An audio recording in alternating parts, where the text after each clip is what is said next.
dijelaskan oleh para ahli sebagai berikut.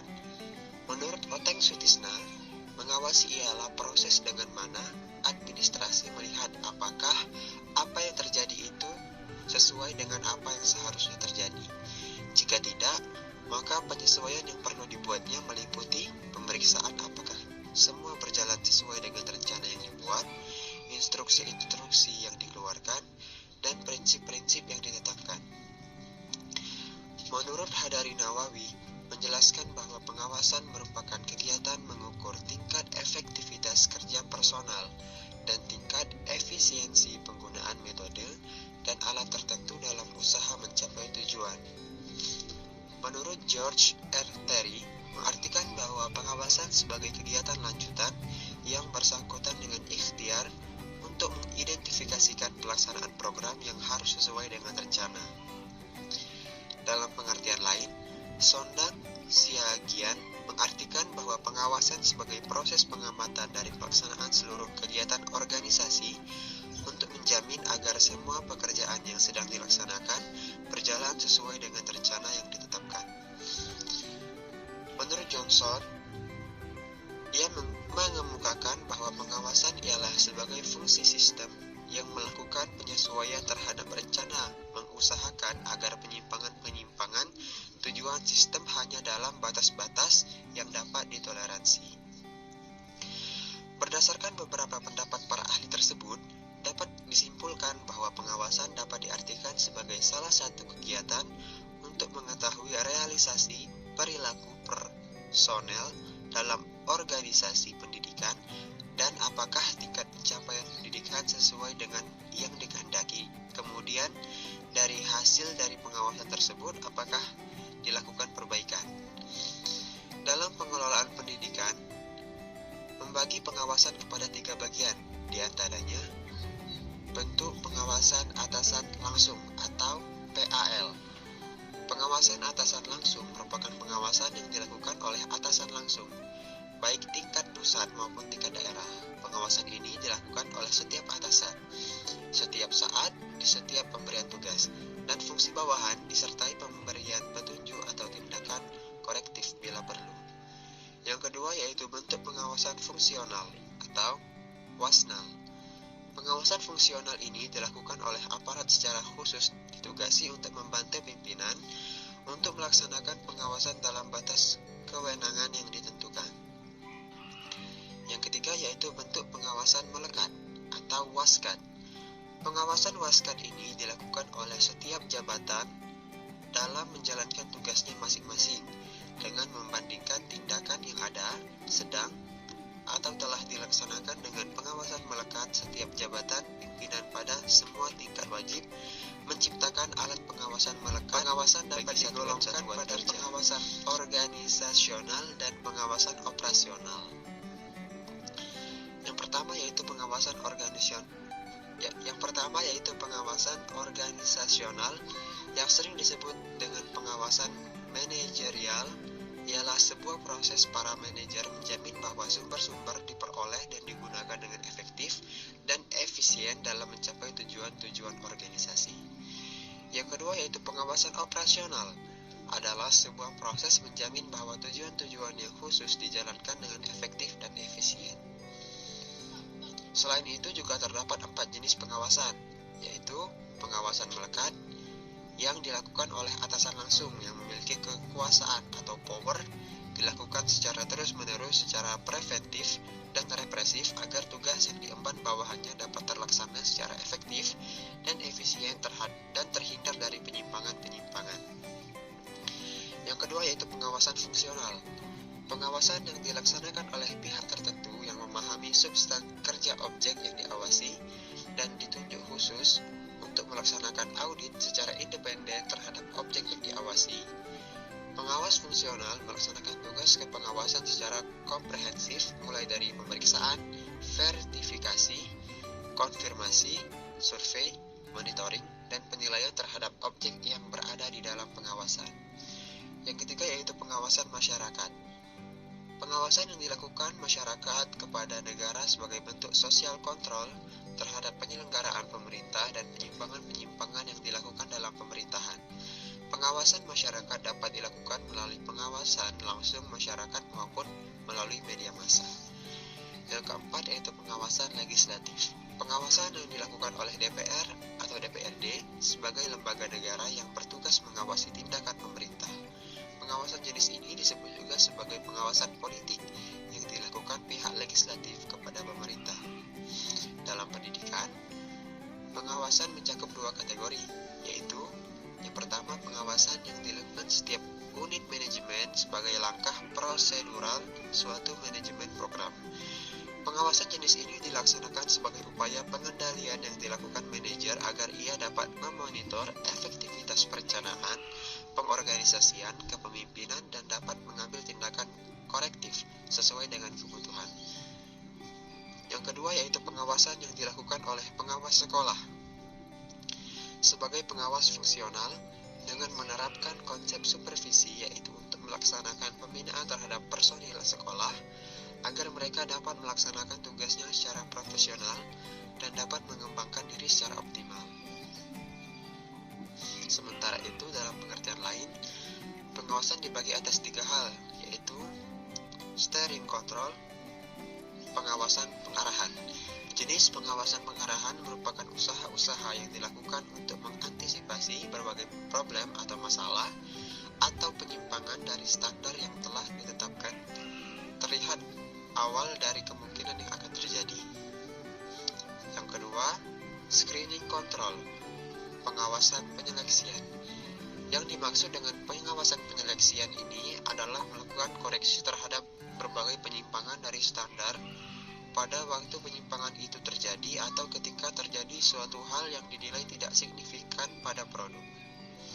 Yang ketiga yaitu Past Action Control, pengawasan setelah terjadi tindakan. Jenis pengawasan ini dikenal sebagai pengawasan umpan balik. Apa yang terjadi merupakan indikasi pencapaian saat itu dan sekaligus yang terjadi sulit diperbaiki. Yang akan diperbaiki adalah sesuatu yang dilakukan dan diantisipasi akan terjadi di masa mendatang. Materi selanjutnya yaitu mengenai komponen administrasi pengawasan pendidikan. Sini kami masukkan 5 komponen, yaitu yang pertama setting standar, 2 measuring perform, 3 reporting result, 4 corrective action, dan yang kelima yaitu redirection. Yang pertama yaitu setting standar, menentukan sesuatu yang akan dicapai. Jadi misalnya suatu lembaga atau suatu kepala pengawasan, suatu kepala perusahaan atau suatu ketua di sebuah organisasi. Dan mereka mempunyai tujuan yang akan dicapai. Mereka harus mempunyai target apa yang akan mereka capai. Nah, yang kedua adalah measuring perform, tindakan yang dilakukan agar sesuatu yang direncanakan itu tercapai. Jadi measuring perform ini merupakan tindakan-tindakan apa saja, langkah-langkahnya itu apa saja yang dapat membuat tujuan yang ditetapkan tadi itu bisa tercapai. Yang ketiga yaitu reporting result, tindakan yang telah dilakukan dimuat dalam sebuah laporan. Nah, reporting result ini merupakan hasil laporan dari tindakan-tindakan atau langkah-langkah yang telah dilakukan oleh sebuah perusahaan atau sebuah lembaga atau sebuah organisasi. Nah, apakah tindakan tersebut itu telah tercapai atau belum? Nah, yang pada selanjutnya itu corrective action, perbaikan sebuah tindakan. Apakah tindakan dilakukan sesuai dengan apa yang akan dicapai? Setelah dimuat dalam laporan, maka hasil laporan itu dilihat lagi. Apakah itu sudah mencapai target atau mencapai tujuan yang akan dicapai oleh suatu perusahaan, suatu lembaga, atau suatu organisasi? Apakah sudah tercapai dengan tindakan-tindakan atau langkah-langkah yang telah dilakukan? Jika masih ada yang belum mencapai tujuannya, maka diadakan perbaikan terhadap langkah-langkah tersebut. Selanjutnya yaitu redirection, pengalihan atau penugasan, mengganti dan mengarahkan tindakan agar sesuatu yang telah ditetapkan atau direncanakan tercapai. Nah, pada redirection ini, tindakan-tindakan tadi sudah dibuat perbaikan. sudah diperiksa untuk diadakan perbaikan. Nah, maka pada redirection ini, perbaikan itu bisa dengan mengganti atau pengalihan ke tugas yang lain, atau menambah kepada langkah-langkah yang lain atau tindakan-tindakan yang lain yang dapat membuat tujuan itu tercapai, yang dapat membuat target ini telah ditetapkan oleh ketua lembaga atau ketua organisasi atau kepala perusahaan itu bisa dicapai. Maka dengan pengalihan atau mengganti atau menambah dengan tindakan-tindakan lain yang dapat membuat tujuan itu tercapai. Berikutnya yaitu fungsi administrasi pengawasan pendidikan. Pengawasan yang efektif berfungsi sebagai early warning system atau sistem peringatan dini yang sanggup memberikan informasi awal mengenai persiapan program, keterlaksanaan program, dan keberhasilan program. Di sini Dun merincikan ada 4 fungsi pengawasan, yaitu 1. Fungsi eksplanasi, yaitu menjelaskan bagaimana kegiatan tersebut dilakukan. Yang kedua yaitu fungsi akuntansi, artinya melalui pengawasan dapat dilakukan auditing terhadap penggunaan sumber daya dan tingkat output yang dicapai. Yang ketiga yaitu fungsi pemeriksaan, artinya menelaah kesesuaian pelaksanaan kerja nyata dengan rencana yang telah ditetapkan. Yang keempat yaitu fungsi kepatuhan, yaitu menilai sejauh mana para pelaksana taat dengan aturan sehingga dapat diketahui tingkat disiplin kerja pegawai dinilai dari kepatuhan atau compliance. Pendapat berikutnya berasal dari Hadari Nawawi pada tahun 1983 yang mengemukakan fungsi pengawasan antara lain.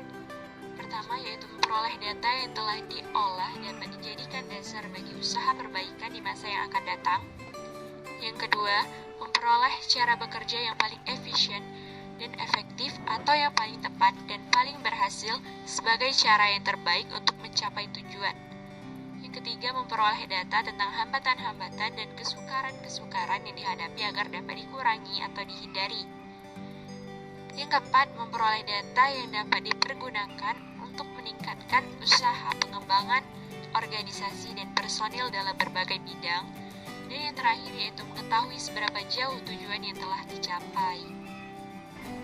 Pendapat selanjutnya berasal dari Simbolon yang mengemukakan bahwa fungsi pengawasan yaitu mempertebal rasa dan tanggung jawab terhadap pejabat yang diserahi tugas dan wewenang dalam pelaksanaan pekerjaan, mendidik para pejabat agar mereka melaksanakan pekerjaan sesuai dengan prosedur yang ditentukan, untuk mencegah terjadinya penyimpangan, penyelewengan, kelalaian, dan kelemahan agar tidak terjadi kerugian yang tidak diinginkan. Juga untuk memperbaiki kesalahan dan penyelewengan agar pelaksanaan pekerjaan tidak mengalami hambatan dan pemborosan. Dan yang terakhir di sini ada pendapat dari Terry dan Leslie yang mengemukakan bahwa fungsi pengawasan ialah cara menentukan apakah diperlukan sesuatu penyesuaian atau tidak, dan karena itu ia harus merupakan bagian integral dari sistem manajemen. D. Tujuan administrasi pengawasan pendidikan. Pengawasan pada dasarnya diarahkan sepenuhnya untuk menghindari adanya kemungkinan penyelewengan atau penyimpangan atas tujuan yang akan dicapai. Melalui pengawasan diharapkan dapat membantu melaksanakan kebijakan yang telah ditetapkan untuk mencapai tujuan yang telah direncanakan secara efektif dan efisien. Bahkan, melalui pengawasan terciptanya suatu aktivitas yang berkaitan erat dengan penentu atau evaluasi mengenai sejauh mana pelaksanaan kerja sudah dilakukan. Pengawasan juga dapat mendeteksi sejauh mana kebijakan pemimpinan dijalankan dan sampai sejauh mana penyimpangan yang terjadi dalam pelaksanaan kerja tersebut. Dalam rencana dan program, pembagian tugas dan tanggung jawab, pelaksanaan suatu evaluasinya senantiasa dipantau dan diarahkan sehingga tetap berada dalam ketentuan. Seperti Harsono menyatakan bahwa tujuan pengawasan pendidikan dan kebudayaan adalah untuk mendeteksi sedini mungkin segala bentuk penyimpangan serta menindaklanjutkan dalam rangka mendukung pelaksanaan prioritas pendidikan. Menurut Simbolon, Pengawasan bertujuan agar hasil pelaksanaan pekerja diperoleh secara berdaya guna efisien dan berhasil guna efektif. Sedangkan menurut Silalahi, tujuan dari pengawasan adalah mencegah terjadinya penyimpangan pencapaian tujuan yang telah direncanakan, mencegah penyimpangan pengguna sumber daya, mencegah penyalahgunaan otoritas kedudukan. Sesungguhnya, pengawasan bertujuan untuk menimbulkan akuntabilitas organisasi, meningkatkan kelancaran operasi organisasi, dan mendorong terwujudnya good governance. Agar tujuan tersebut tercapai, maka akan lebih baik jika tidak kontrol dilakukan sebelum terjadi penyimpangan sehingga bersifat mencegah.